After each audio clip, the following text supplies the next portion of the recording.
다음은 국회 상황 살펴보겠습니다. 방금 국회 본회의에선 윤석열 대통령을 수사할 내란죄 특검법, 그리고 네 번째 김건희 특검법이 모두 가결되는데요. 양당은 본회의에 앞서 긴급 의원총회를 열기도 했는데 두 특검에 반대하기로 한 국민의힘에서도 공개 이탈표가 나왔습니다. 김정우 기자, 국회 지금 상황 어떻습니까? 네, 국회는 방금 본회의에서 윤석열 대통령을 수사할 내란 혐의 일반 특검법을 처리했습니다. 야권이 발의한 이 내란 특검법은 재석 283명 중 찬성 195표, 반대 86표, 기권 2표로 가결됐고요. 네 번째 김건희 여사 특검법은 재석 282명 중에 찬성 195표, 반대 85표, 기권 2표로 가결됐습니다. 두 특검법 모두 야당 의석수보다 찬성표가 많은 건데 국민의힘에서 공개 이탈표가 나온 겁니다. 공개적으로 윤석열 대통령 탄핵소추안 찬성 의사를 밝힌 김혜지, 김재섭, 한지아 의원 등이 이 두 특검법에 모두 찬성표를 던졌습니다. 본회의에서는 박성재 법무장관과 조지호 경찰청장의 탄핵소추안 역시 국회를 통과했습니다. 앞서 여야는 이 본회의 전에 각각 의원총회를 열고 향후 정국에 대한 대책을 논의했는데요. 국민의힘의 새 원내대표로 선출된 권성동 의원은 김건희 특검법 등 오늘 올라온 모든 법안에 대해 부결하기로 당론을 결정했다고 했거든요. 그런데 이 당론에 대한 공개적인 이탈표가 나온 상황이라서 윤 대통령 탄핵소추안에 대한 의원들의 입장에도 영향을 끼칠지 주목됩니다.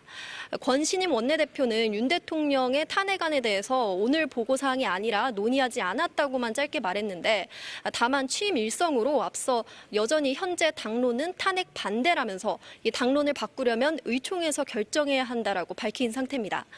반면 한동훈 대표는 탄핵에 찬성한다면서 당론으로 탄핵에 동참해야 한다는 입장을 밝혔고 한지아 수석대변인 진종호 최고위원 등 친한계 지도부가 잇따라서 탄핵 공개 찬성 입장을 밝혀서 공개 이탈표는 현재 7표로 늘어났습니다. 한 대표는 또 윤 대통령의 징계나 출당을 결정할 당윤리위원회 소집도 지시했습니다. 더불어민주당은 오늘 오후 윤 대통령의 두 번째 탄핵소추안을 발의할 예정입니다. 당초에는 오늘 오전 발의에 바로 본회의에 보고하려고 했는데 잇따라 폭로들이 나오면서 이 탄핵사유 작성이 늦어져서 일정을 조금 미뤘습니다. 이 탄핵소추안은 내일 본회의에 보고되고 24시간에서 72시간 안에 표결하면 되기 때문에 토요일 표결 일정은 그대로 유지됩니다. 오늘 오전 윤석열 대통령이 긴 침묵을 깨고 사실상 자신의 계엄 선포는 정당했다는 녹화 영상 담화를 내놨죠. 이에 대해서는 여야 반응이 어떻습니까? 네, 여야 할 것 없이 거센 비판이 나왔습니다. 국민의힘 한동훈 대표는 윤 대통령이 더 이상 대통령직을 수행할 수 없다는 점이 더욱더 명확해졌다. 그러면서 이제 민주주의 관점에서도 용납하지 못할 대통령의 담화였다. 내란을 자백했다. 이렇게 강하게 비판했습니다. 다만 친유계 의원들은 내란죄가 확정된 게 아니라고 항의하면서 또 다른 입장을 밝히기도 했습니다.